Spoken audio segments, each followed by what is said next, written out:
जय श्री महाकाल स्टूडेंट्स। तो आज हम लेके आए बर्नर थ्योरी यानी कि बर्नर का सिद्धांत। अल्फ्रेड बर्नर ने कोऑर्डिनेशन कंपाउंड्स के लिए ये सिद्धांत दिया।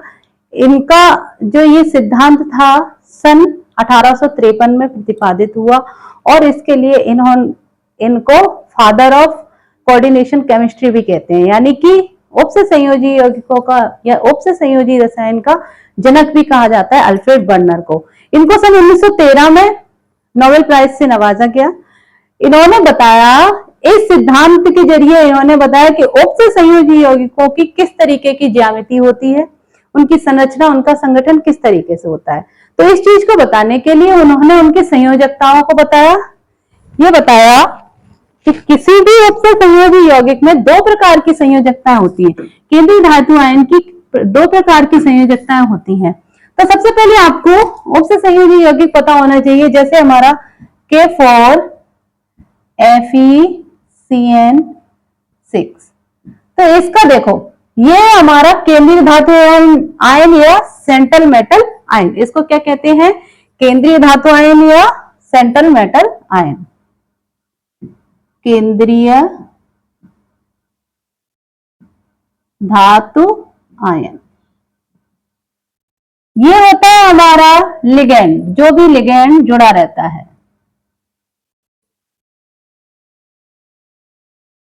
लिगेंडों से जो संख्या जुड़ी होती है उसको कहते हैं उपसे संयोजी संख्या।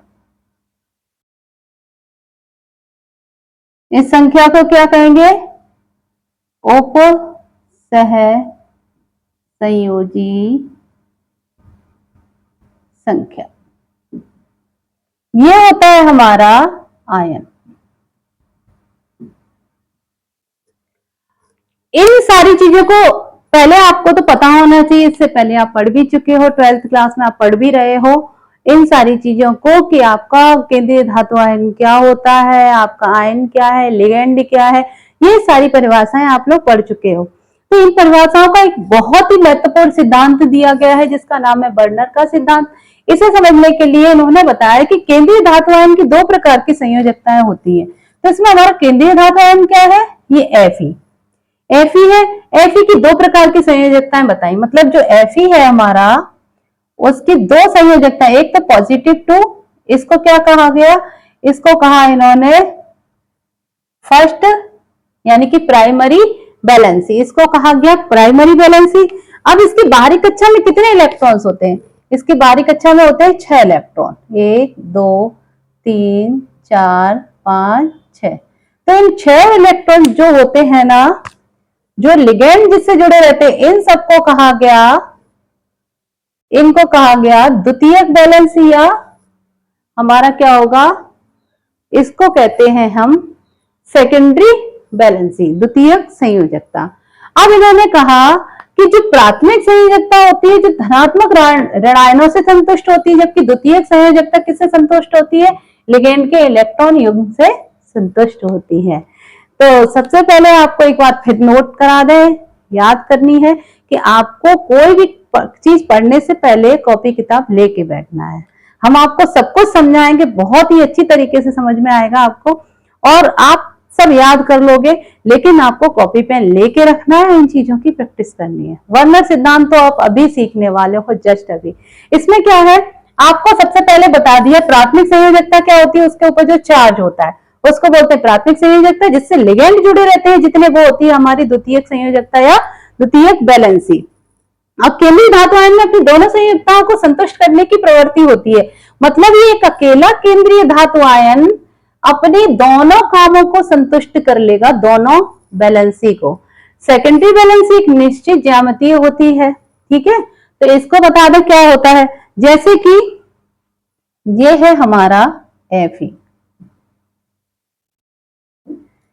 एक बात और बता दें आपको, जो प्राथमिक संयोजकता होती है उसको हम इस डॉटेड लाइन से दिखाते हैं, डॉट डॉट डॉट, और द्वितीयक संयोजकता को हम किससे दिखाते हैं? एक सीधी लाइन से डिनोट करते हैं। जब भी आप इनकी ज्यामिति बनाओगे तो आपको क्या करना होगा? प्राथमिक संयोजकताओं को डॉटेड लाइन से और द्वितीयक संयोजकताओं को हम सीधी लाइन से दिखाएंगे। तो क्योंकि हमने बताया जो आयरन होता है Fe, आयरन, इसके लिए K4FeCN6 के लिए Fe की संयोजकता कितनी है? 2, तो 2 हमने कैसी कर ली? डॉटेड लाइन, 2 डॉटेड लाइन कर लेंगे, ठीक है। उसके बाद इसका देख रहे हैं हमें कितने लगे हुए हैं इस पे, 1 2 3 4 5 6, तो हम कर सकते हैं 1 2 3 4। अब देखो ये हमारे CN अंदर ही है पूरे, तो ये हमारे क्या करेंगे, इसकी बैलेंसी को भी इग्नोर करेंगे, यानी कि यहां पर आएगी 5 और 6, ये हो जाएगी। अगर हम इसे लिखना चाहें तो हमारा आएगा CN negative negative, CN negative, CN negative. अब देखो जो हमारी प्राथमिक संयोजकता थी वो कितनी थी? +2, और यहाँ CN नेगेटिव 2 आ रही है, नेगेटिव आ रही है, तो +2 तो ये थी, -2 ये, तो इनके साइन क्या हो गए? कैंसिल हो गए, ठीक है। अब इनके पास क्या कितने चार्ज बचे? तो चार्ज देखते हैं, ये 2 तो हमारे न्यूट्रल हो गए, बिल्कुल उदासीन, क्योंकि ये वाली जो प्राथमिक संयोजकता थी वो धनात्मक होती है। हमने कहा Fe पे कितना चार्ज होता है? Fe पे +2 चार्ज होता है, तो ये थी हमारी प्राथमिक संयोजकता। क्योंकि हमें सेकेंडरी संयोजकता क्या है? 6, तो सेकेंडरी 6 के साथ हमें रखना है इनको। अब 2 तो हमारी इनको ही कवर कर लेगी CN, तो जब CN कवर कर लेती है उदासीन हो जाते हैं, इन पर कोई चार्ज नहीं रहता, तो चार्ज कितना आएगा? 1 2 3 4। तो इसको कैसे लिख सकते हैं? FeCN का होल 6 और पूरे पे कितना आ जाएगा? -4। ये -4 चार्ज आ जाता है। तो इसको चार्ज को अगर हम करेंगे, यहां पर कितने 4 लगा सकते हैं? यहाँ K4 लगाएंगे, यानी कि हमें 2 आयन रखना है जिसकी हमें 4 लगाने हैं, जहां पे जितनी यहाँ पे संयोजकता दी गई है, यानी कि -4 है, तो यहाँ आ जाएगा K4FeCN6। इसी वजह से ये बन जाता है K4FeCN6। तो इस तरीके से हमने देख लिया संयोजकताएं क्या होती है, बैलेंसी क्या होती है। तो एक बार आपको और बता दें कि प्राथमिक संयोजकता क्या होती है, उसी जो भी हमारा केंद्रीय धातु आयन होता है उसकी संयोजकता होती है पॉजिटिव, और किससे कंट्रोल की जाती है? निगेटिव वाले से, ठीक है। और अगर हम इसको बनाना चाहें तो इस तरीके से इसे दोबारा भी लिख सकते हैं, जैसे Fe 2 धनात्मक संयोजकता, धनात्मक को हम किससे दिखाते हैं? यानी कि प्राइमरी बैलेंसी को हम माइनस से दिखाएंगे, और हमारी 6 कैसी है? 1 2 3 4 5 6। तो ये हमारी, देखो आपको बताया डॉटेड लाइन से कौन सी दिखाते हैं? प्राथमिक संयोजकता को, और द्वितीयक संयोजकता किससे दिखाते हैं? अपनी सीधी लाइन से। तो ये हमारा बनके तैयार हो गया इसके जरिए। अब उसने कहा कि प्राथमिक वैलेंसी को माइनस के द्वारा हम संतुष्ट करते हैं, तो यहाँ माइनस चार्ज जो लिगैंड के साथ होते हैं वो हमारे यहाँ तो इसको उदासीन कर देते हैं, और जो द्वितीयक वैलेंसी होती है वो हमारी होती है इनकी जो भी हमारी उपसे संयोजी संख्या दी जाती है। देखो यहाँ लिखा है द्वितीयक संयोजकता लिगैंड के इलेक्ट्रॉन युग्म से संतुष्ट होती है। जो लिगैंड के इलेक्ट्रॉन युग्म होते हैं केंद्रीय धातु आयन में अपनी दोनों संयोजकताओं को संतुष्ट करने की प्रवृत्ति होती है। सेकेंडरी वैलेंसी एक निश्चित ज्यामिति को विन्यास में होती है। तो एक बात और बता दें, अब तो ये प्राथमिक वैलेंसी का काम हो गया। द्वितीयक संयोजकता क्या होती है? द्वितीयक संयोजकता जो होती है इसकी निश्चित आकृति को दिखाती है कि हमारा जो यौगिक है किस तरीके की ज्यामिति प्रदर्शित कर रहा है। जैसे हमारे एग्जाम में पूछ लिया जाता है कि आप हमें बताइए K4FeCN6 कौन सी आकृति रखता है, तो इसके लिए हम आपको दिखाएंगे। जैसे कहीं पे भी CN बराबर 2, CN बराबर 2 मतलब लिगेंडों की संख्या कितनी है? 2, तो वो आकृति कैसी होगी? लीनियर होगी। जैसे कि ये हमारा मेटल आयन है, यहाँ पे कितने लिगेंड जोड़ दिए? 2 लिगेंड्स जोड़ दिए, इसकी आकृति बता रहे हैं, तो यह कितने का एंगल बनेगा? 180 डिग्री का, 180 डिग्री का एंगल बनेगा। इसकी आकृति कैसी होगी? रेखीय। ये हमें बर्नर के जरिए पता चला। आपके एग्जाम में भी बहुत पूछा जाता है। अगर किसी के लिगेंडों की संख्या कितनी है, 3 है, यहां पर लिगेंडों की संख्या कितनी है, 3 है, तो इसकी आकृति कैसी होगी, इसकी आकृति होगी त्रिकोणीय।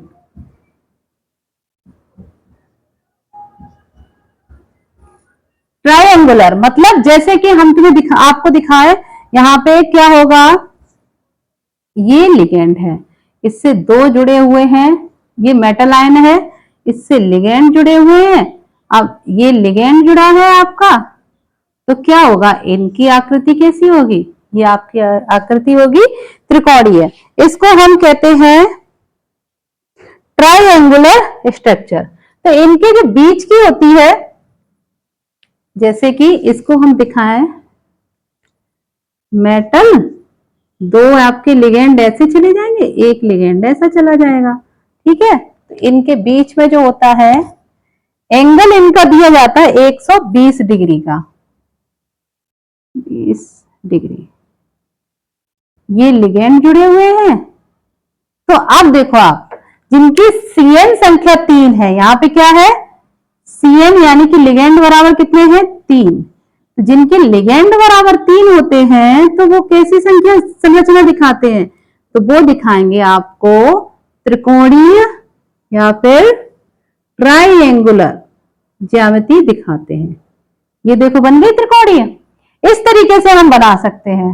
अब आते हैं हम, अगर किसी का CN नंबर कितना है, CN बराबर 4, यानी कि लिगेंडों की संख्या अगर किसी में 4 है, तो वो 2 तरीके की ज्यामिति आपको दिखाएगा। कैसे 2 तरीके की दिखाएगा, जैसे यहां दिखा, एक तो लिखेगा स्क्वायर प्लेनर और दूसरी होगी टेट्राहेड्रल, ठीक है। एक कैसे होगी, वर्ग समतलीय, वर्ग समतलीय, जैसे इस तरीके से, ये मेटल है, इससे 4 लिगेंड जोड़ दिए, ये कैसा एक वर्ग बन गया है, और वर्ग भी तो हमारा कैसा है, एकदम समतलीय है। तो इसको हम कहेंगे वर्ग समतलीय, और इसमें प्रत्येक एंगल कितने का होता है, 90 डिग्री का। इसको ऐसे भी दे सकते हैं, यानी कि इस तरीके से भी दे सकते हैं। तो जो प्रत्येक एंगल इनके बीच में होता है वो 90 डिग्री का होता है। प्रत्येक एंगल कितने का होगा, 90 डिग्री का। इसी के हिसाब से हम जब दूसरी लिखते हैं, जैसे एक बात और बता, इसके अंदर जो संकरण होता है वो DsP2 संकरण होता है। आपको एक बात और बताते हैं आपकी जानकारी के लिए, कि यहाँ पर हमें लिगेंडों की संख्या देखनी होती, टोटल कितनी लिगेंडों की संख्या, 4। तो यहाँ पे जो संकरण होगा वो उनकी पूरे संख्याएं कितनी होंगी, 4 होंगी। जैसे 2 PP, 1 S और 1 D, 4 हो गए।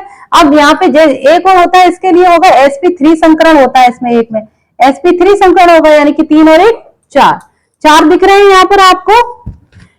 संख्या आपसे की संख्या। अब देखते हैं 4 के लिए क्या होगा। 4 के लिए हमारी आती है चतुष्फल की,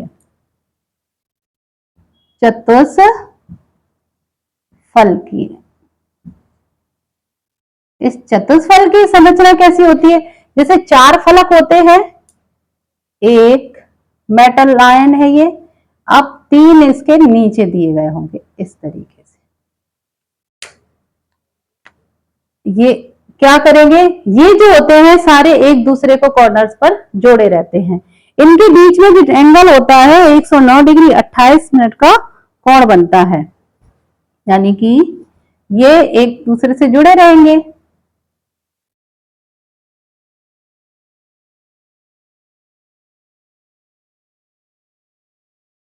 ये आपका क्या बन जाएगा, एक तरीके का चतुष्फलक बन जाता है, ठीक है। जो चतुष्फलक होता है उसके बीच में कितने का एंगल होता है, 109 डिग्री 28 मिनट का कोण होता है। यहाँ पे एंगल होगा 109 डिग्री 28 मिनट का। अब देखते हैं किस तरीके से संरचनाएं होती हैं। जैसे जब हम कोई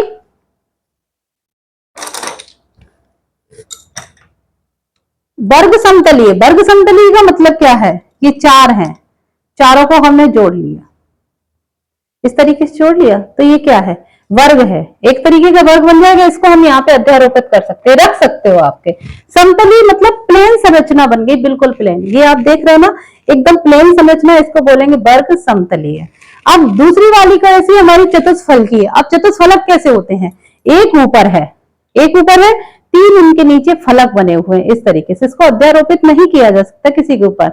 अगर हम बताएंगे तो इस तरीके से 2 और ये 3, ये ट्राइपेड स्टैंड होता है ना, उस तरीके से नीचे स्टैंड है और ऊपर ये एक लगा हुआ है। तो ये कैसी होती है संरचना, इसको बोलते हैं चतुष्फलकीय। तो 4 फलक हो गए आपके, 1 2 3 4, 4 फलक होते हैं तो इसको बोलते हैं चतुष्फलकीय। अब ये संरचना किसमें आती है, sp3 संकरण के अंदर। अब हम एक और बताते हैं इसमें, जिसके 6 होते हैं, उपसे संयोजी संख्या कितनी होती है, 6।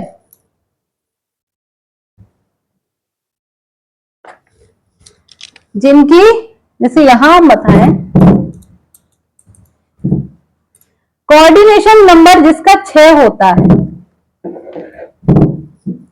उपसे संयोजी संख्या कितनी ले ले, 6। जिनकी उपसे संयोजी संख्या, सॉरी उपसे संयोजी संख्या ले ले, यहां पर लिगेंडों की संख्या कितनी ले ले, 6। 6 ले ले तो यहां पे ये लेते हैं मेटल, उसके बाद 1 2 3 4 5 6, इसकी आकृति बनती है अष्टफलकीय। ठीक है, इस तरीके से बनेगी, जैसे कि ये आपका केंद्रीय धातु आयन है, इससे आपके लिगेंड जुड़ जाएंगे, लिगेंड लिगेंड लिगेंड लिगेंड, एल्फॉल लिगेंड। ठीक है, अब देखो ये बनती है आपकी ऑक्टाहीड्रल, ऑक्टाहीड्रल या चतुष्फलकीय द्विपिरामिडीय। एक तो इसको कह सकते हैं, दूसरा एक पिरामिड बन जाता है, एक यहां से पिरामिड बनेगा और एक यहां से पिरामिड बनता है। ठीक है, तो एक तो हम कह सकते हैं अष्टफलकीय, ठीक है, ऑक्टाहीड्रल। उसके बाद इसके क्या होते हैं, इसकी संरचना अगर हम बनाएं, इसकी संरचना अगर हम बनाते हैं तो हमारी किस तरीके की बनेगी, अष्टफलकीय, यानी कि इसके 2 पिरामिड जैसे बनते हैं। जैसे 4 को हम जोड़ लें इस तरीके से, चारों फलक पे जोड़ सकते हैं, इन चारों को हम जोड़ लें, 4 फलक बना लें, इस तरीके से 4 को जोड़ सकते हैं। ठीक है, एक बिल्कुल नीचे नीचे होगा, एक बिल्कुल ऊपर होगा। तो ये आपकी 6, जो आपके सीएम नंबर 6 होगा, उसके लिए आपकी ये आकृति बनेगी, बिल्कुल नीचे आएगा। इसमें क्या, एक पिरामिड ऊपर एक पिरामिड नीचे, और बीच में क्या होगा हमारा, हमारा बन जाएगा एक स्क्वायर शेप। तो इसको हम कहेंगे अष्टफलकीय आकृति। तो ये आपकी हो गई बर्नर सिद्धांत के अनुसार उपसे संयोजी यौगिकों की आकृति। अब हम आते हैं बर्नर सिद्धांत के सूत्र के अंदर। बर्नर सिद्धांत का सूत्र हम कैसे निकालते हैं, तो उसे समझते हैं। अल्फ्रेड बर्नर जो थे, उन्होंने उपसे संयोजी यौगिकों के लिए बहुत ही योग्यनीय सराहनीय काम किया, इसलिए उन्हें फादर ऑफ कोऑर्डिनेशन केमिस्ट्री भी कहते हैं, यानी कि उपसे संयोजी यौगिकों का हमें जनक इन्हें कहा जाता है। अब जब हमें पता है किसी की भी क्या निकालना है, सूत्र निकालना होता है, तो उससे पहले हमें उनके बारे में पता होना चाहिए। छोटी छोटी चीजें आपको आनी चाहिए कि कितनी उपसे संयोजी संख्या किसमें है, कितना लिगेंड क्या है, केंद्रीय धातु आयन क्या है, ये सारी चीजें पहचाननी आनी चाहिए। देखो छोटी छोटी चीजें हैं, आप पढ़ रहे हो और ये आपका सिलेबस है, तो आपको आनी चाहिए। बार बार देखोगे समझोगे तो कोई ऐसी चीज कठिन नहीं होती जो आती नहीं है। और आपको हर बार बताया है कि कॉपी पेन आपको हमेशा लेके बैठना है। बिना कॉपी पेन के आपको कुछ करना आसान नहीं होता, ना याद होगा। क्योंकि क्या है ना, जब तक हम कहते ना, करत करत अभ्यास के जड़ मत हो सुजान, रसरी आवत जात है सिल पे परत निशान, यानी कि पत्थर पर भी निशान पड़ जाते हैं जब हम कोई चीज लगातार करते हैं। तो हमारा तो ये तो पढ़ाई है, कैसे नहीं आएगी, कितना भी कोई आपको कठिन लगे, आप उसे बार बार पढ़ो, आपको बिल्कुल सरल लगने लगेगा। और जब तक पढ़ो जब तक आपके दिमाग में घुस नहीं जाता। तो हर चीज को समझो, आएगा क्यों नहीं, कहाँ जाएगा। आपके लिए अगर कोई चीज सिलेबस है, पढ़ाई है, तो आप उसे समझ सकते हो, आपको सब कुछ याद भी हो जाएगा। बस आपको कोशिश आपको करनी है। तो यहाँ पर सूत्र के लिए क्या करते हैं, जैसे क्वेश्चन दिया गया है CO Cl3.6 NH3,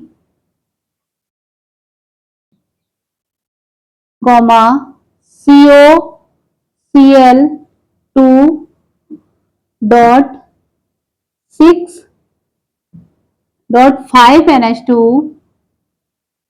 NH3, उसके बाद है COCl.4 NH3, उसके बाद लास्ट हमारा क्या है,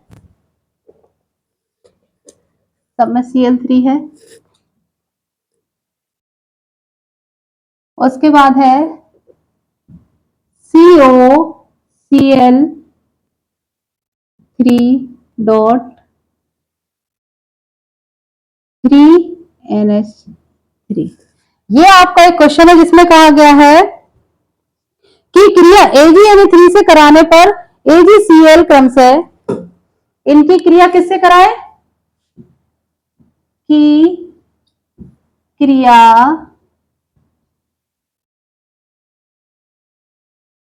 AgNO3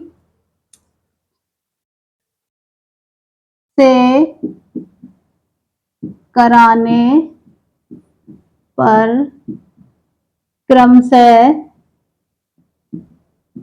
कितना आपका निकलता है, 3, 2, 1 और 0, 3, 2, 1 और 0। ये आपके अवच्छेद प्राप्त होते हैं किसके, AgCl के। अवच्छेद प्राप्त होते हैं बर्नौली थ्योरी, अवक्षेप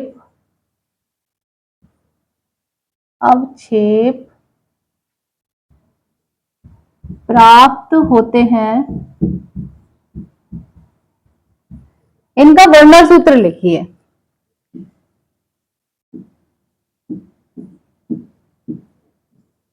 बर्नर सूत्र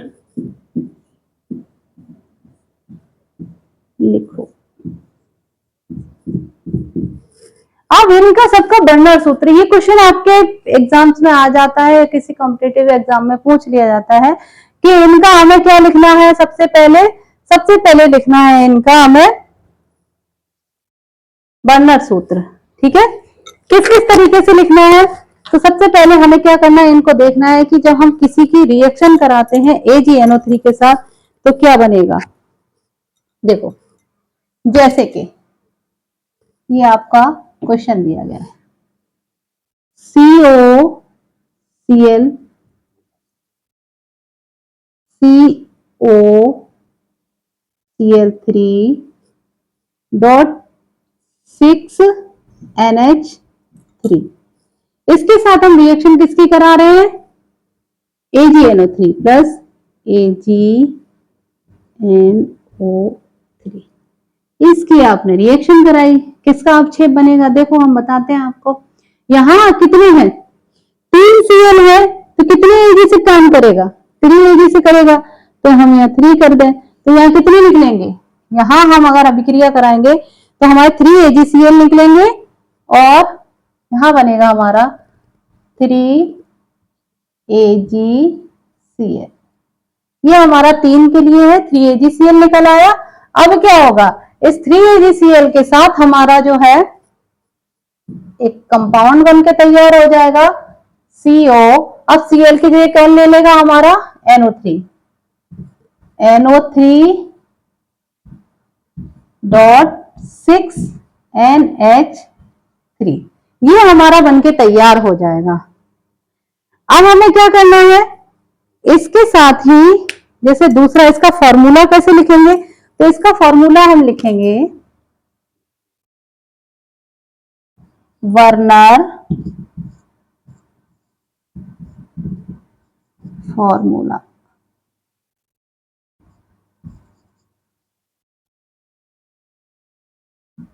देखो वर्नर फॉर्मूला क्या होगा, यहां पे हमें पता है कि हमारा केंद्रीय धातु आयन क्या है, Cu। उपसे संयोजी संख्या कितनी लग रही, 6, तो हम करेंगे CONH3 का होल 6।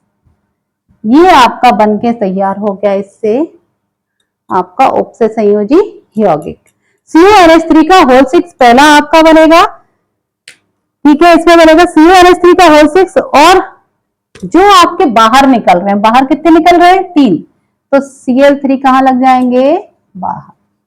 ये बनके तैयार हो जाएगा पहले वाले के लिए, ठीक है। अब हम चाहें तो सबके लिए ये अभिक्रिया करें, नहीं तो डायरेक्ट भी इसी तरीके से लिखा सकते हैं। जैसे कि यहां पर हमने ये पहले का बना दिया, दूसरे का क्या होगा, दूसरे में कितने निकल रहे हैं, दूसरा है COCl3.5NH3। इसका क्या होगा, इसमें कितने, 2 निकल रहे हैं ना, तो 2 के लिए हमें क्या करना है, बर्नर सूत्र निकलेगा, यानी कि बर्नर सूत्र। अब बर्नर सूत्र के हिसाब से देखो, यहां CO तो हमारा बीच ही जैसा ही रहेगा, ठीक है। अब Cl कितने बाहर निकले, इसमें जो है NH3 का होल 5 आएगा, NH3 का होल 5। इतनी चीजें आपको समझ में आ गई। अब कितने Cl बाहर निकलने, यहाँ पे जो Cl है वो केवल एक Cl बाहर निकलेगा, क्योंकि यहाँ 5 दे रहे हैं ना, 5 है तो 5 के हिसाब से हमें अंदर कितने लेने हैं, ठीक है। यहाँ पे 6 थे तो हमने 3 बाहर निकाले, अब यहाँ पे 5 है तो एक अंदर लाएंगे, क्योंकि हमें यहाँ उपसे संयोजी संख्या कितनी करनी है, 6 करनी है, तो एक Cl अंदर लाएंगे और 2 Cl बाहर कर देंगे, ठीक है। तो इस तरीके से कर सकते हैं। उसके बाद जो हमारा तीसरा है, तीसरे के लिए जैसे कि अब आपको पूरी अभिक्रिया करने की जरूरत नहीं, बर्नर सूत्र आपको यहीं से मिल जाएगा। आप इस वाले को देख सकते हैं, COCl3 4NH3, देखो इसे COCl3 और क्या है 4NH3। देखो इसके लिए हमारा बर्नर सूत्र क्या होगा, बर्नर संरचना सूत्र। अब देखो सबसे पहले देखो हमें क्या करना है, केंद्रीय धातु आयन हमारे पास क्या है, CO, NH3 अंदर कितने हैं, NH3 इसके पास कितने हैं, 4, तो यहां कर दो 4। अंदर उससे संयोजी संख्या में कितनी करनी है, टोटल 6 करनी है, तो 6 के लिए हमें यहाँ Cl अंदर कितने रखेंगे, 4 और 2 6, तो यहाँ करेंगे Cl2, और यहाँ कितने आ जाएंगे Cl, 1 Cl, ठीक है। इसी तरीके से हम जैसे चौथे वाले का निकालते हैं, COCl3.3NH3। अब इसका देखो क्या होगा, वर्नर सूत्र। अब देखो सबसे पहले हमें CO को रखना है, अब देखना टोटल लिगेंड हमें 6 रखने हैं, ठीक है। तो NH3 हमारे पास कितने हैं, NH3 की संख्या है 3, तो यहाँ हमें Cl3 रखनी है, और इधर कितने आएंगे, यहाँ Cl एक भी नहीं आएगा, अर्थात 0। इसके नीचे क्या लिखा है, 0, और ये हमारा कितना है जो बाहर लिगेंड 1, यही तो है। इसके नीचे 2 थे, और यहाँ हमारा कितना है, इसके नीचे 3। तो आपने देख लिया किस तरीके से हमने वर्नर सूत्र को आसानी से कर लिया। आप इसे बार बार कॉपी पे प्रैक्टिस करें, सब कुछ आ जाएगा।